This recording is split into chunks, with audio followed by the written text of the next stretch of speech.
Bueno, pues como os comentaba, hoy vamos a centrarnos fundamentalmente en la cuestión del vínculo existente entre derechos humanos y humanismo, porque vamos a ver cómo, sabéis que la Declaración Universal de Derechos Humanos se promulga en 1948, es decir, 3 años después de la finalización de la Segunda Guerra Mundial, que por cierto conmemoramos el final de esa Segunda Guerra Mundial hace unos pocos días. Y en ese contexto del fin de la Segunda Guerra Mundial se va a producir un movimiento filosófico, yo creo que bastante interesante, en el que se va a realizar una reivindicación del concepto de humanismo desde muy diferentes sectores filosóficos y políticos. Es una situación, desde mi punto de vista, bastante curiosa, en la medida en que en ese entorno, en el entorno del 45, vamos a ver cómo desde muy diferentes posiciones filosóficas y políticas hay una reivindicación del humanismo. Todo el mundo se califica a sí mismo como humanista, desde posiciones comunistas hasta la derecha liberal, y luego en diferentes ámbitos filosóficos también se produce esa reivindicación del humanismo. Y yo creo que son dos fenómenos que, lejos de estar separados, pues tienen un vínculo muy estrecho y que tiene una relación evidente desde mi punto de vista, efectivamente, con el proceso bélico que ha sufrido Europa durante 5 o 6 años, casi 6 años, y no solamente el proceso bélico en sí, sino la barbarie que le ha acompañado, lo que descubre la sociedad europea en torno a lo que ha venido sucediendo en su geografía a lo largo de estos años. Tened en cuenta que estamos en un momento en el que la sociedad europea y la sociedad mundial en su conjunto, no solamente la europea, pues va a descubrir la realidad de los campos de concentración nazis. Asiste también a algo, pues hasta el momento, que no se había producido, que es el lanzamiento de 2 bombas atómicas sobre ciudades, es decir, sobre objetivos civiles, que provocan cientos de miles de muertos. Se ha asistido durante mucho tiempo al bombardeo de ciudades, tanto por parte del ejército, de los ejércitos aliados, como de los vinculados al eje, a Alemania, a Italia y a Japón. Es decir, han sido unos años de una extrema violencia. Yo creo que esta palabra es muy importante, ¿no?, para entender lo que posteriormente se va a producir, y que la sociedad europea, la sociedad mundial, está bajo el shock de esa violencia, de esa situación de extremo enfrentamiento, y que frente a esa violencia y a ese enfrentamiento se buscan alternativas filosóficas y alternativas políticas, y en lo filosófico se va a producir esa reivindicación del humanismo, esa reaparición del humanismo, asociado, como vamos a ver, a discursos que yo creo que nada tienen de humanista, que es lo que voy a intentar poner encima de la mesa, y cómo, desde una perspectiva política, lo que nos vamos a encontrar va a ser con esa Declaración Universal de los Derechos Humanos de 1948, pues que vendría un poco a intentar generar un espíritu de época, pues que superara el terror, la barbarie, pues que se había vivido durante esos años en casi todo el planeta, especialmente en Europa. Por lo tanto, yo creo que, como ya sabéis que tiendo a hacer, no se puede desvincular los procesos de pensamiento de los procesos sociales, y en este caso, para mí, hay un vínculo muy estrecho, que puede servir para explicar lo que desde una perspectiva filosófica pues quizá puede incluso provocar un cierto estupor, ¿no? Y es que ciertos discursos se reivindiquen o se autocalifiquen de humanistas, y es lo que vamos a ver fundamentalmente con el caso del existencialismo, ¿no? ¿Por qué ese estupor? Yo en primer lugar sí que me gustaría hacer una diferenciación que creo que es la que sobrevuela constantemente el problema que vamos a abordar.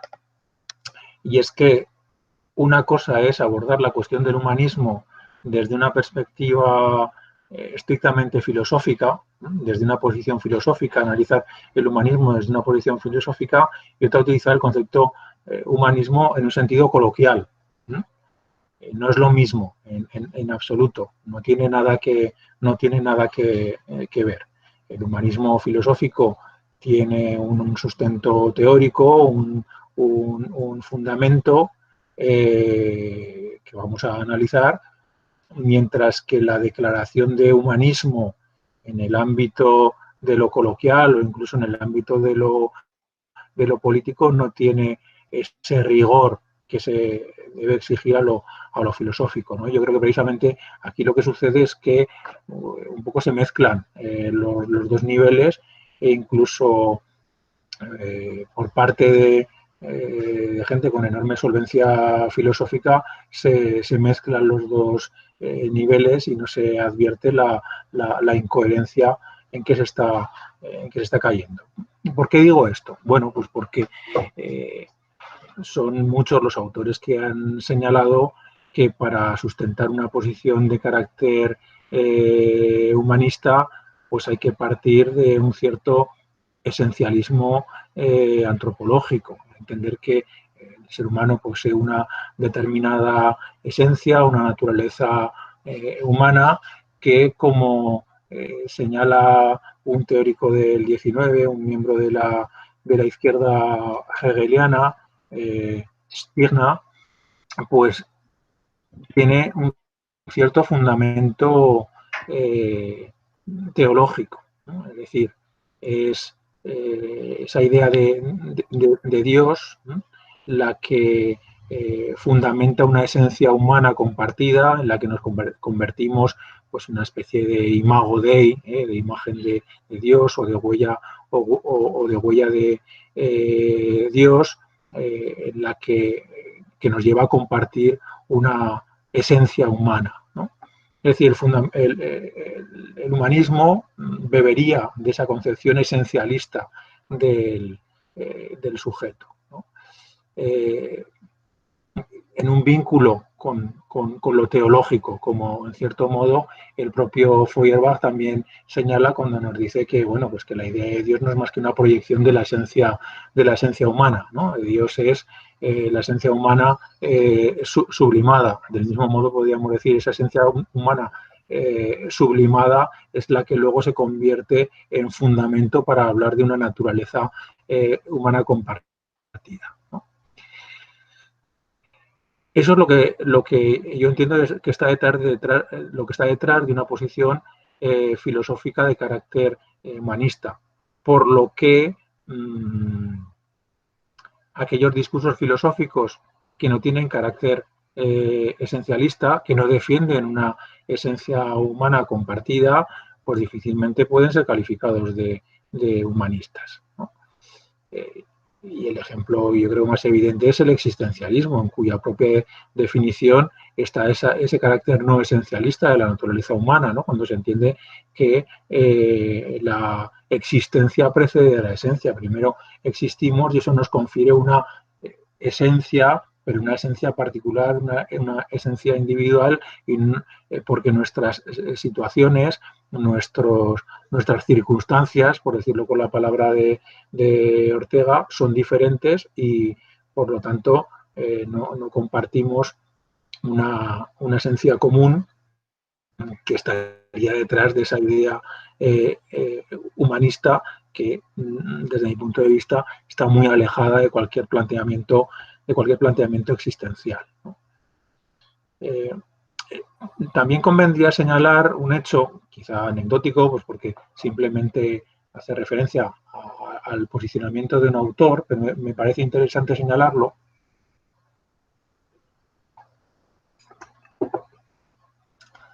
El autor en cuestión es Peter Sloterdijk, perdón que no escribe, Sloterdijk, que es un filósofo alemán contemporáneo. Se pronuncia Sloterdijk porque es de origen holandés, ¿vale? Si fuera un nombre alemán tendríamos que decir Sloterdijk, pero al ser de origen holandés la pronunciación es Sloterdijk, ¿no? Sloterdijk tiene un texto que se llama Las normas para el parque humano, un texto además muy polémico porque es el resultado de una conferencia que publica o que pronuncia en 1999 en el castillo de Elmau en Alemania, en una conmemoración del centenario de la muerte de Nietzsche, un evento en el que también participa Habermas y que va a dar lugar a una amplia polémica el texto.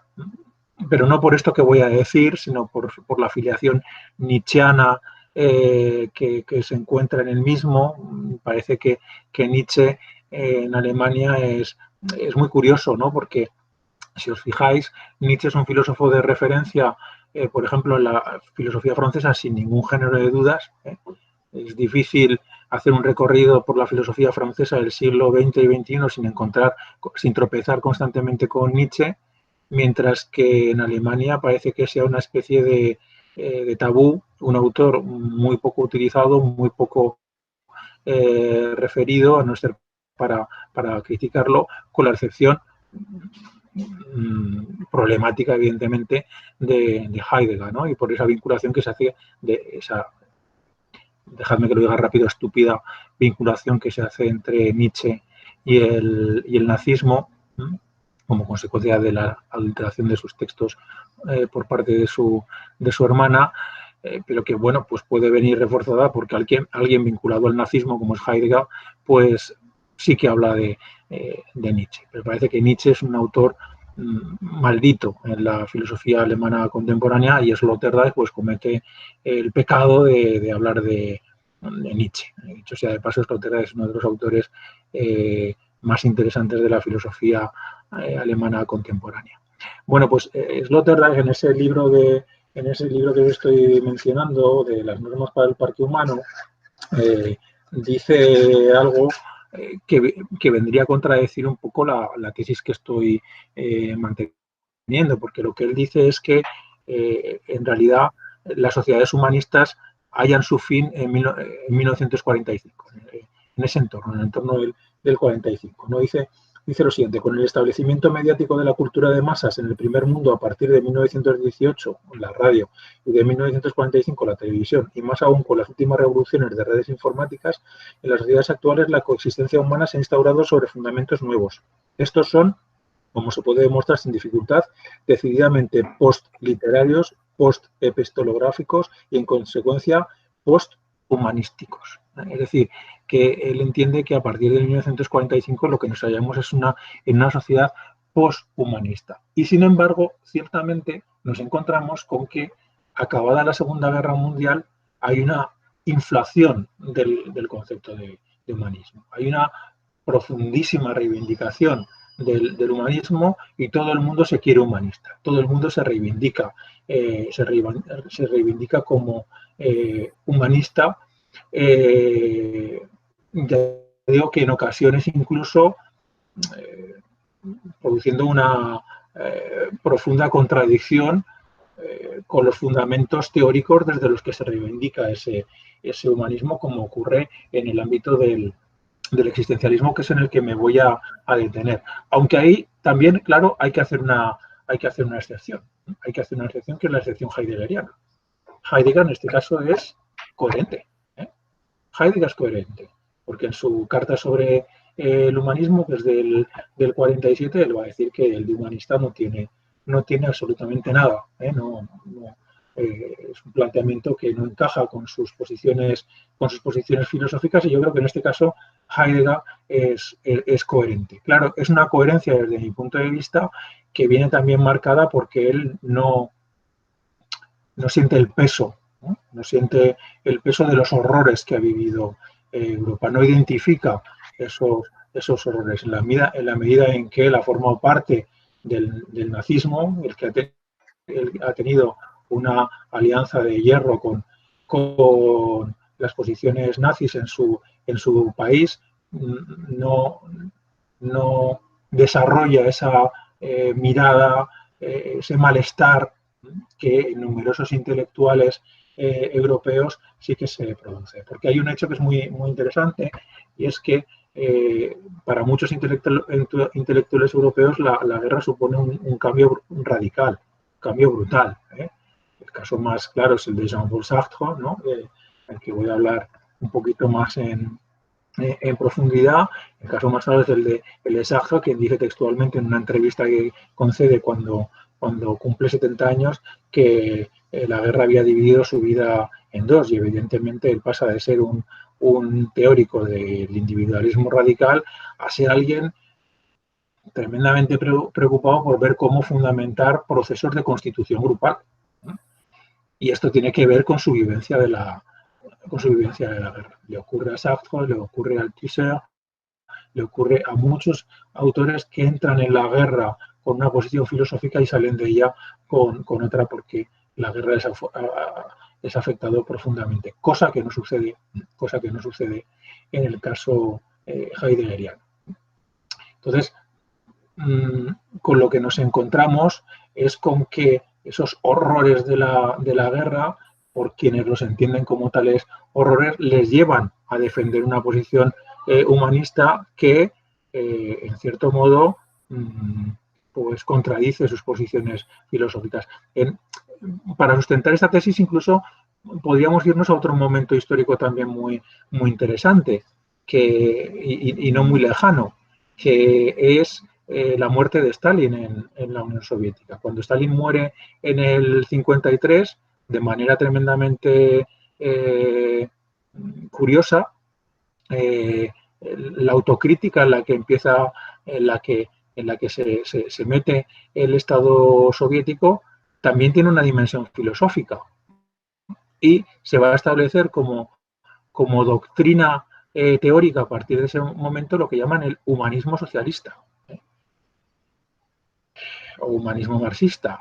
Ellos hablan de humanismo socialista, que a Althusser le produce pues unas náuseas profundas, como no puede ser de otro modo, porque intentar conciliar humanismo y marxismo pues tiene muy poco sentido, a pesar de que haya mucha gente que habla de humanismo marxista refiriéndose, tomando como base pues los manuscritos del 44 y estas cosas que ya analizamos, que yo creo que no dan para esa posición. Pero fijaos cómo también en un momento en el que la Unión Soviética se hace consciente o saca a la luz los crímenes y la brutalidad del estalinismo, también necesita un mecanismo teórico para digerir esa situación. Y ese mecanismo teórico va a ser el humanismo socialista, de la misma manera que el humanismo es el mecanismo teórico para digerir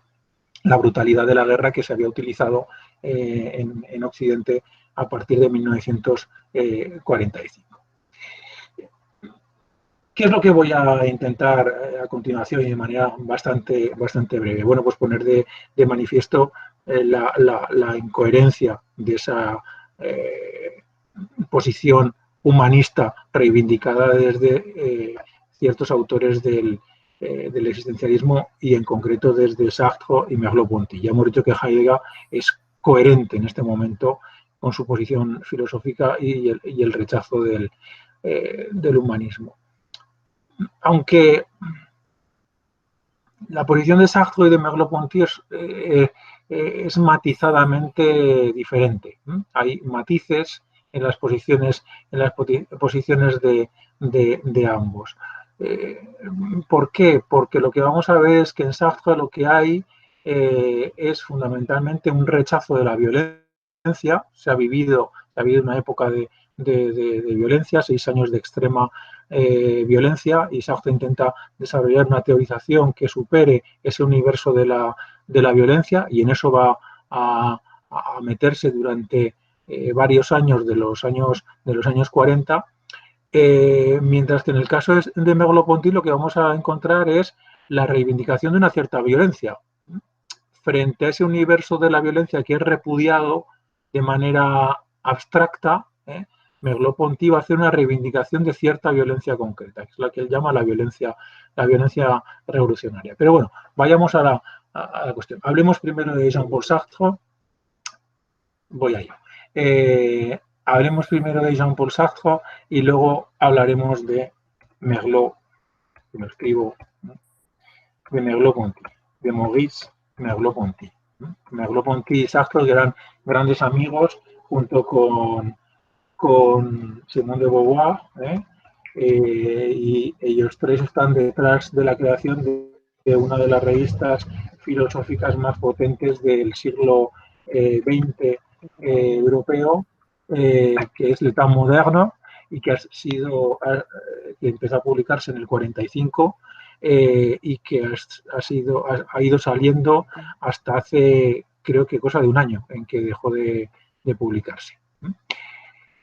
Bueno, vamos con Sartre, en primer lugar. Vamos con Jean-Paul Sartre. El texto sobre el que voy a pivotar es una conferencia que él da en 1945 y que se titula El existencialismo es un humanismo. Es una conferencia que él pronuncia en 1945 en la sala Pleyel de París, y que se publica en el 46. Una conferencia. Sartre en aquel momento estaba, era el filósofo de referencia, porque en 1943 había publicado su gran obra de juventud, por decirlo de alguna manera, el ser y la nada, y era un autor de referencia en ese momento, y una conferencia de Sartre en aquella época pues era algo llamativo, tan llamativo que me voy a permitir leer lo que escribe uno de sus seguidores, y un gran novelista, Michel Tournier, Michel Tournier, en uno de sus textos de la época, a propósito de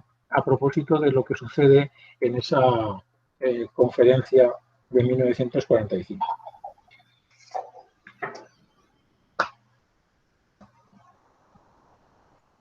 Michel Tournier escribe lo siguiente. Dice: el 28 de octubre de 1945, Sartre nos convocó. Nos precipitamos a su llamada. El mensaje de Sartre se podía encerrar en 4 palabras. El existencialismo es un humanismo. Título de la conferencia. Y nos contó una historia de guisantes en una caja de cerillas para ilustrar su pensamiento. Estábamos aterrados. Así pues, nuestro maestro recogía de la basura donde le había enterrado aquel desperdicio que apestaba a sudor y a vida interior, el humanismo, y lo pegaba como suyo aquella otra noción absurda, el existencialismo. Y todo el mundo aplaudía. El Tournier, que era un seguidor de Sartre, se queda espeluznado al escuchar a Sartre una defensa del humanismo. ¿Por qué se queda espeluznado Tournier? Pues en primer lugar, pues porque Sartre había venido defendiendo una posición radicalmente crítica con el humanismo hasta ese momento, que se había explicitado en algunos de sus textos de una manera muy dura, tremendamente dura.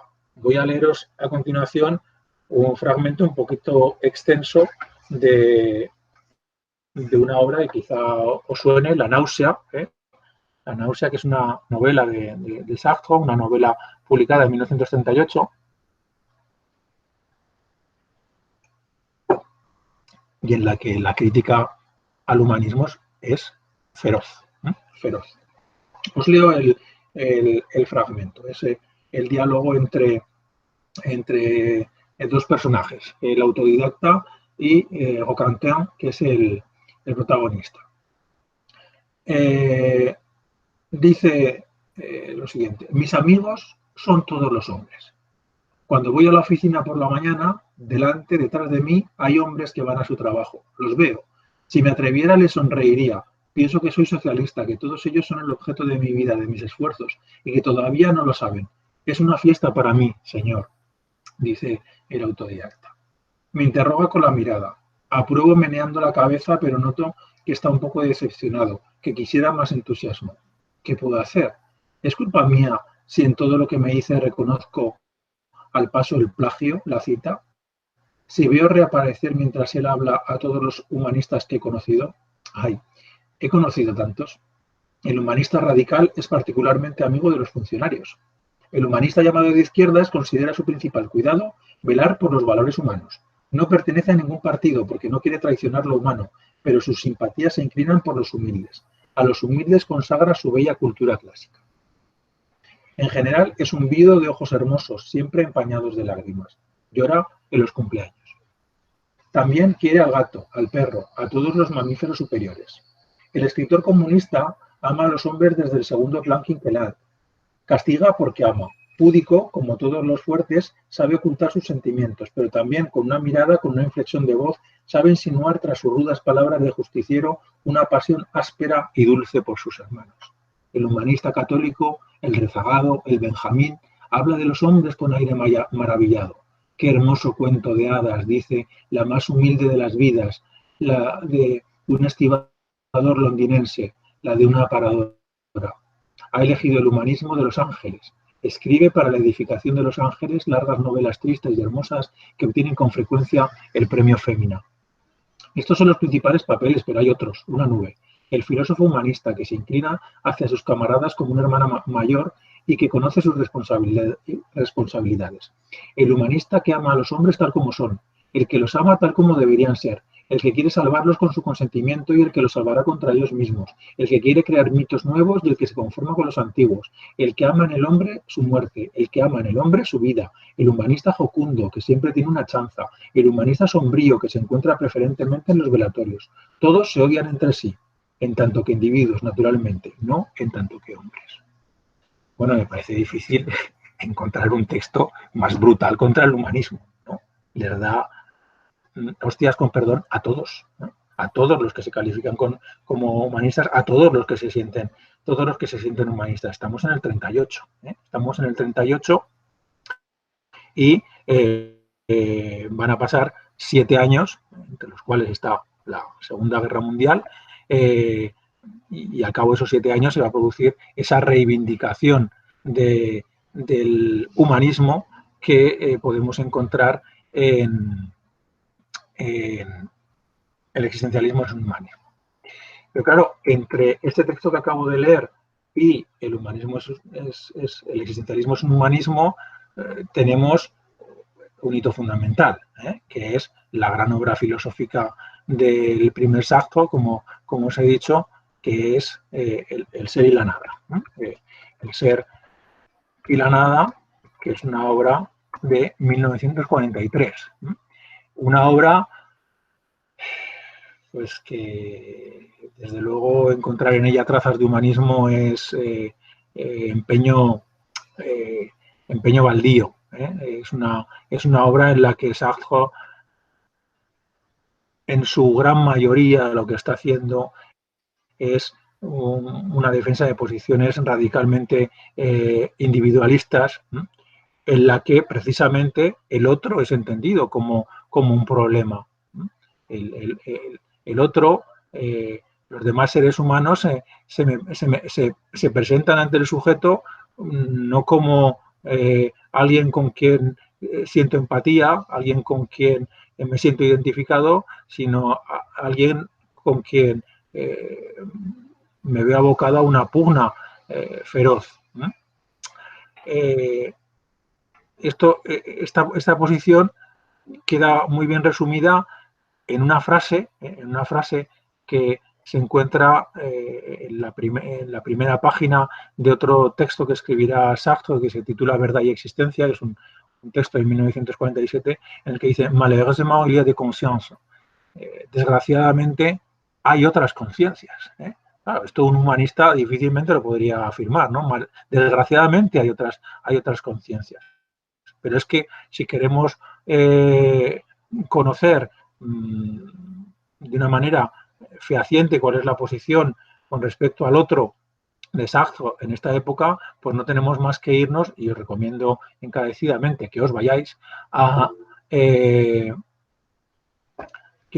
ahora contestaré esa pregunta, de qué entendía Sartre por humanismo. Os recomiendo encarecidamente que os vayáis a una obra de teatro que es A Puerta Cerrada, una obra también de 1943, como El Ser y la Nada, y que yo entiendo que es la obra de teatro a través de la que él escenifica sus posiciones filosóficas del ser y la nada, y algo más, no voy a entrar ahora en ello, pero sí que escenifica esas posiciones del ser y la nada, y que culmina con una frase bastante conocida de su protagonista, Garcin, en la que dice l'enfer c'est les autres, el infierno son los otros. El infierno son los otros. Es una obra de teatro ambientada en el infierno, por eso dice lo del infierno son los otros. Son tres personajes que acaban en el infierno y que al principio están un poco desconcertados, pues porque es un infierno muy raro, ¿no? No es más que una sala amueblada pobremente en la que ellos están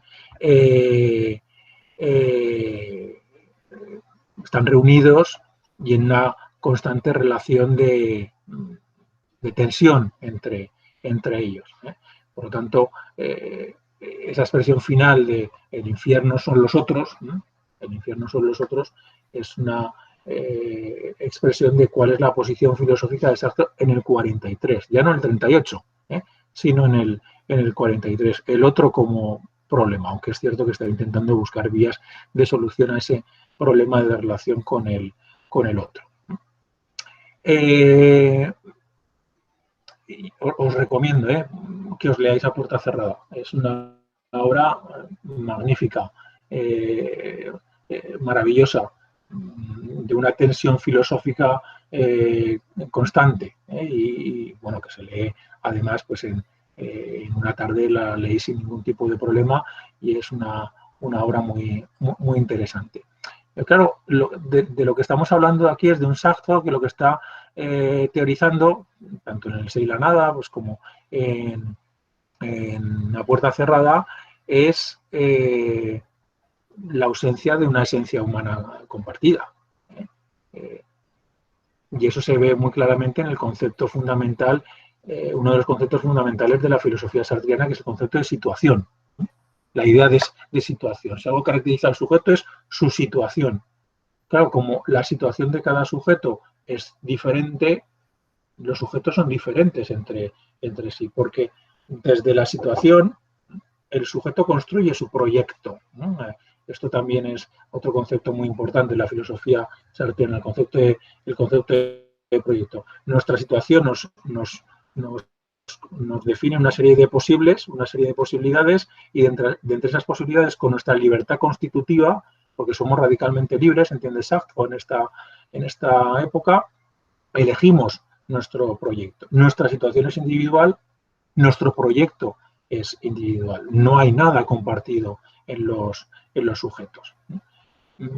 Por lo tanto, difícilmente puede hablarse de una esencia humana que sería la que justificaría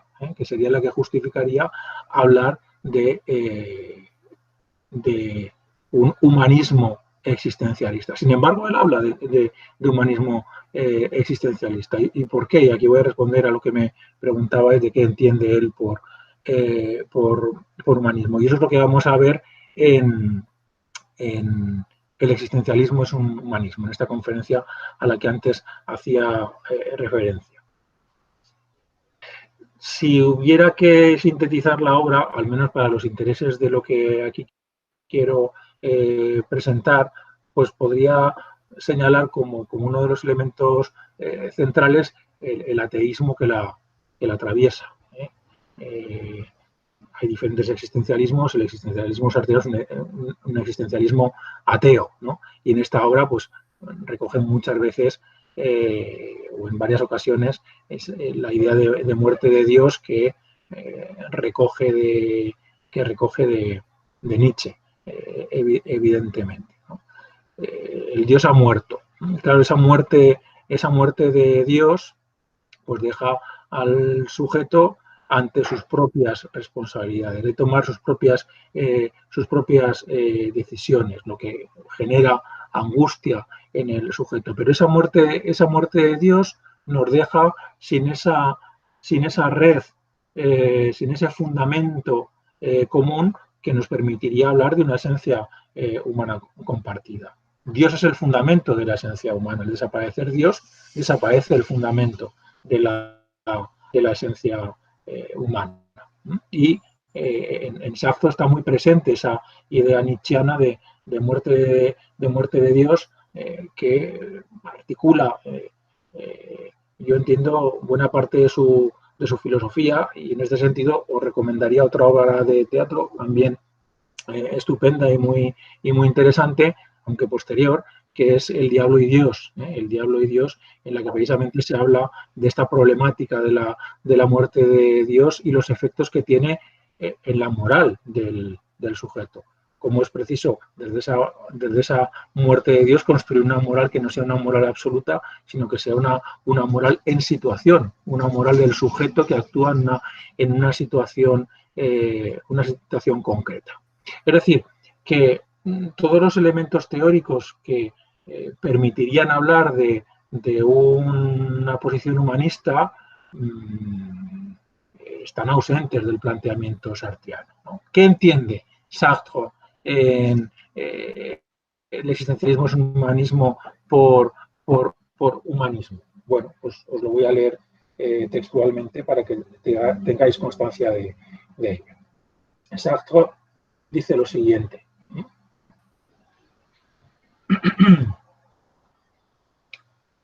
Claro, él es consciente de que utilizar el concepto de humanismo es problemático desde sus posiciones.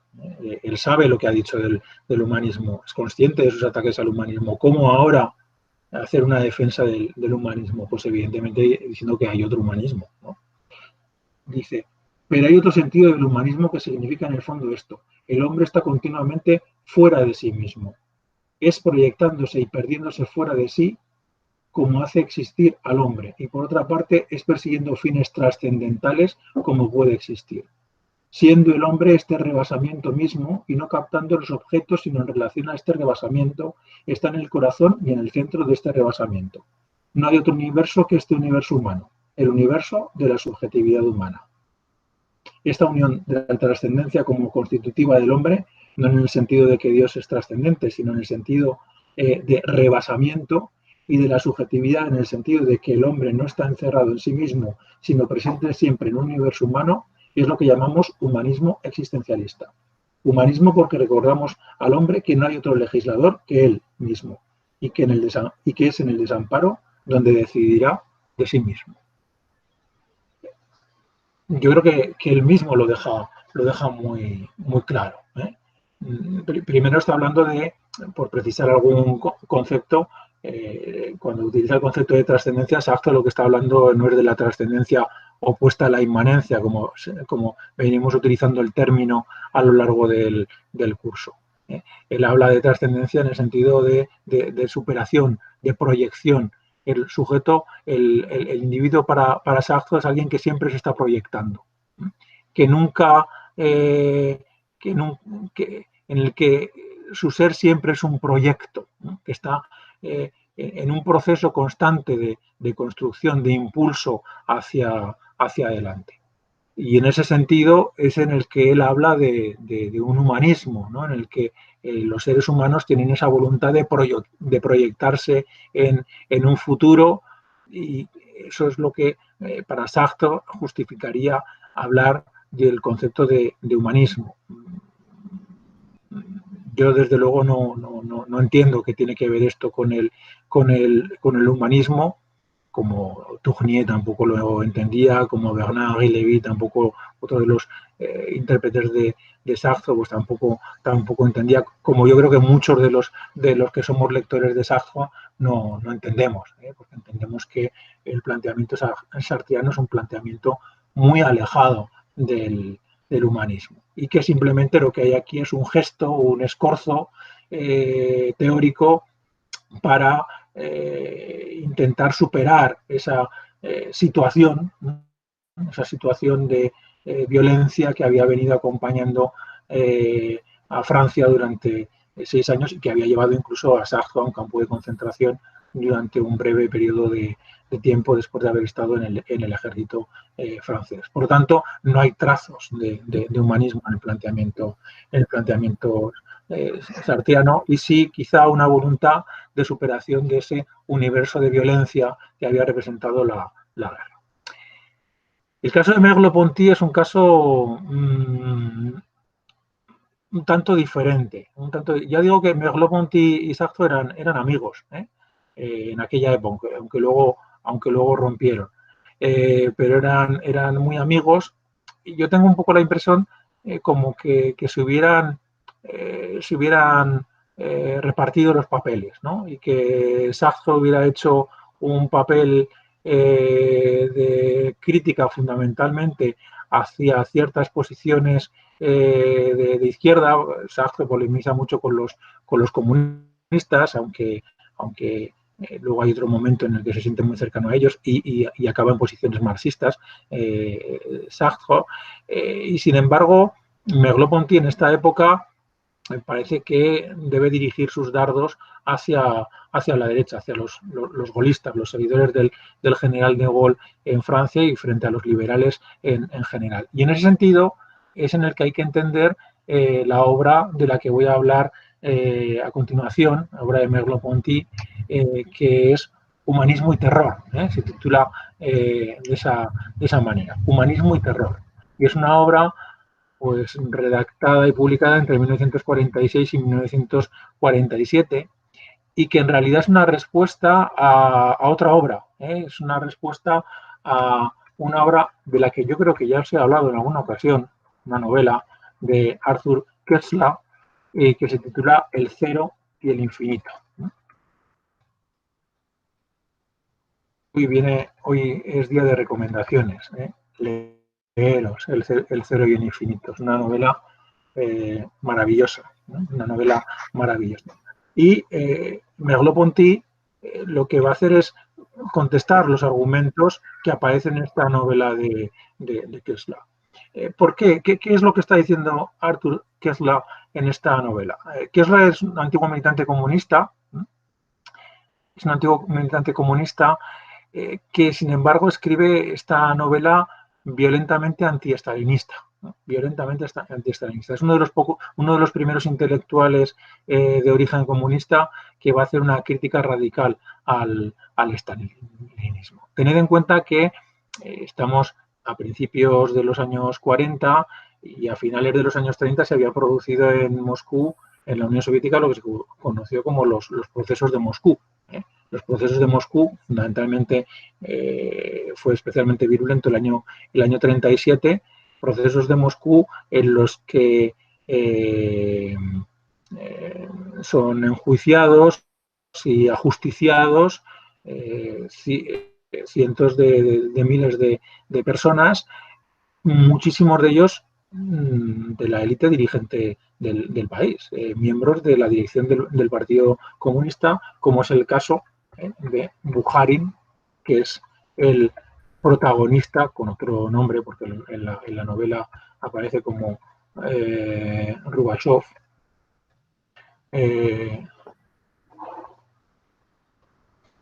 Bukharin, alto dirigente del Partido Comunista, a la muerte de Lenin se le consideraba como el mayor teórico del marxismo soviético y que, sin embargo, en el 37 va a ser fusilado por orden de Stalin después de un juicio. ¿No? Un juicio en el que se le acusa a Bukharin de connivencia con la Alemania nazi de planes para desestabilizar la Unión Soviética y dar un golpe de Estado. En el juicio, Bukharin reconoce la acusación, aunque la acusación es falsa. Bukharin, que evidentemente sabe que la acusación es falsa porque es el protagonista de la acusación, sin embargo, reconoce los cargos porque entiende que si él contradice esos cargos, lo que está haciendo es hacerle el juego a la burguesía occidental, que va a buscar cualquier ocasión para meterse con la revolución y con la Unión Soviética, y entonces su último servicio a la revolución es reconocer los cargos y finalmente es fusilado.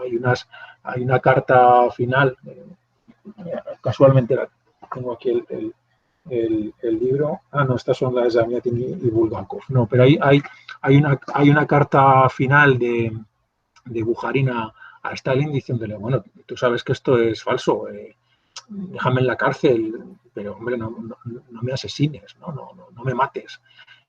Y Stalin finalmente pues manda fusilar a Bukharin como a tantos otros, ¿no? Bueno, pues El cero y el infinito es una novela que narra esto, y lo narra en una clave que era un gran teórico también, y lo narra con una densidad filosófica y marxista además, quiero decir, es decir, que estaba en las claves del discurso.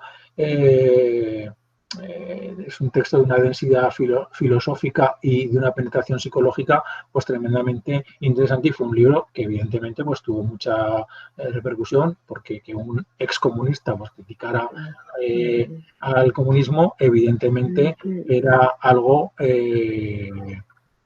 pues que servía a aquellos que pretendían atacar a la Unión Soviética. Y en ese sentido, de una manera pues quizá un tanto sorprendente, Merleau-Ponty lo que va a tomar es la defensa de la Unión Soviética y del marxismo, porque entiende que casi que son sinónimos, marxismo y Unión Soviética, y por lo tanto va a dedicar esa obra de humanismo y terror a la defensa de la Unión Soviética, a la defensa del marxismo,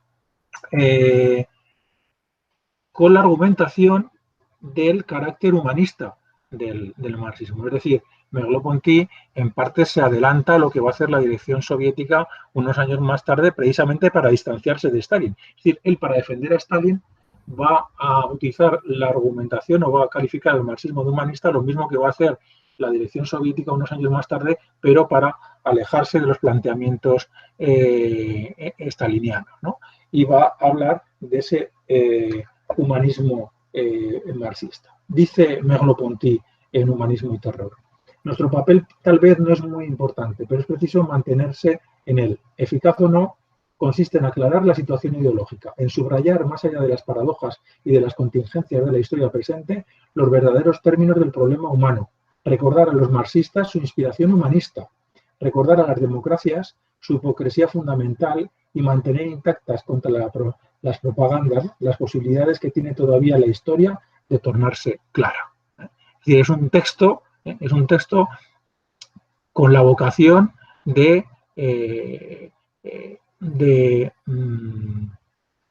recordar los fundamentos humanistas del marxismo, que él entiende que impregnan el marxismo, y que ciertamente pues, puede entenderse que ha podido haber algún tipo de exceso en la actuación de la Unión Soviética, pero que en el fondo esa vocación humanista que hay en el marxismo, pues es lo realmente sustancial y lo realmente importante, hasta el punto de que a pesar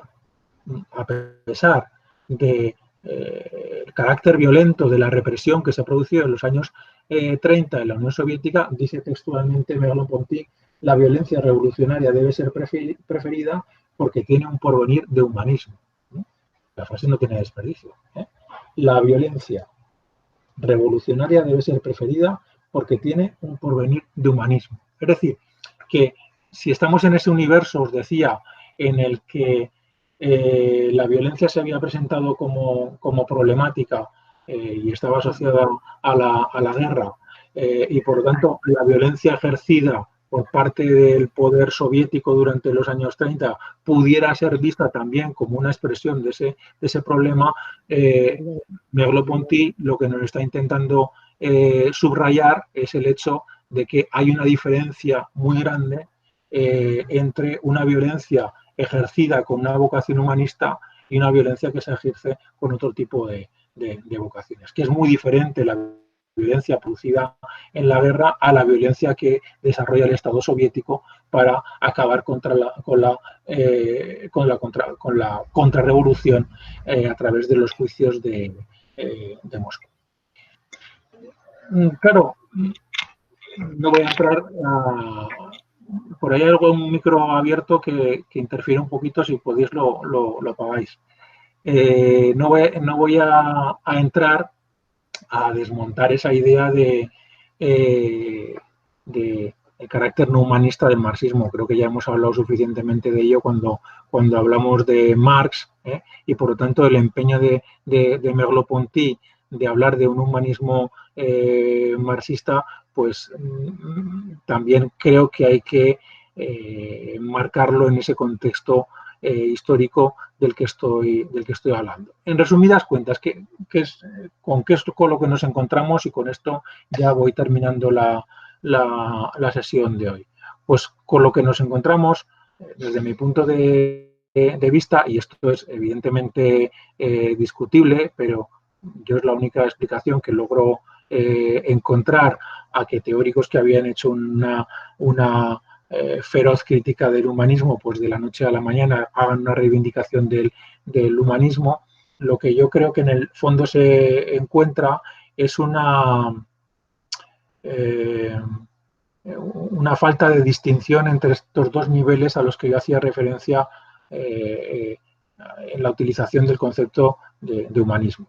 Bueno, en primer lugar, lo que nos encontramos evidentemente es una reacción a lo que había sucedido en la guerra, al horror de la guerra, a la barbarie de la guerra, a las imágenes de la liberación de Auschwitz y de esos cadáveres andantes o de esos bulldozers que van empujando cuerpos a fosas comunes, de las noticias de las bombas atómicas en Hiroshima y Nagasaki, del conocimiento de tantos desmanes que se habían producido a lo largo y ancho del mundo durante esos 6 años. Esa es una primera cuestión, sin ninguna duda. Pero ante esa primera cuestión, lo que se genera es una reacción en la que, de manera quizá justificada, hay una reivindicación política de lo humano, en el sentido de decir, tras lo que hemos visto, es absolutamente imprescindible colocar lo humano como primer punto de un programa político, tener en cuenta el futuro de la humanidad tras la tragedia que hemos vivido, cómo pensamos después de Auschwitz, como decía Adorno, cómo es posible pensar después de Auschwitz y cómo debemos actuar después de Auschwitz, y la respuesta coloquial y política es colocando lo humano en primer lugar. Pero yo creo que eso es muy diferente de hacer una apología filosófica del humanismo, de intentar hacer una defensa teórica del humanismo, que es un producto teórico que necesita para su desarrollo de una teorización de la esencia humana, de la naturaleza humana y, si hacemos caso a Stirner, incluso de una idea de Dios que sirva de fundamento a esa concepción de la naturaleza humana. Y evidentemente ese soporte teórico no lo encontramos en absoluto en los planteamientos del existencialismo, ni en su versión sartriana, ni en la versión de Merleau-Ponty, ni mucho menos en la heideggeriana, que en este caso, como os decía, pues muestra una coherencia con lo que eran sus posiciones filosóficas. Por lo tanto, esa defensa del humanismo hay que colocarla en esa situación de estupor, de desagrado, de profundísimo malestar que vive Europa y sus intelectuales y sus políticos y al final de la Segunda Guerra Mundial. Y es en ese contexto en el que se va a producir en 1948 la proclamación de la Declaración Universal de Derechos Humanos.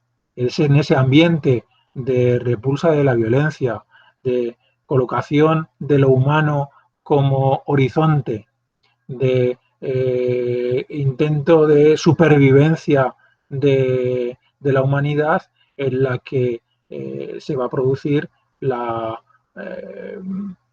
preocupación de desarrollar un texto que pudiera dar cobijo a ese anhelo con el que se encuentra la humanidad tras la brutalidad que ha vivido durante esos 6 años. Es en ese contexto, por tanto, en el que hay que entender la declaración del 48 que mañana intentaremos analizar y también ver las polémicas que suscita no solamente la declaración, sino en conjunto la idea de derechos humanos en la actualidad, fundamentalmente a través del pensamiento de Boaventura Sousa Santos.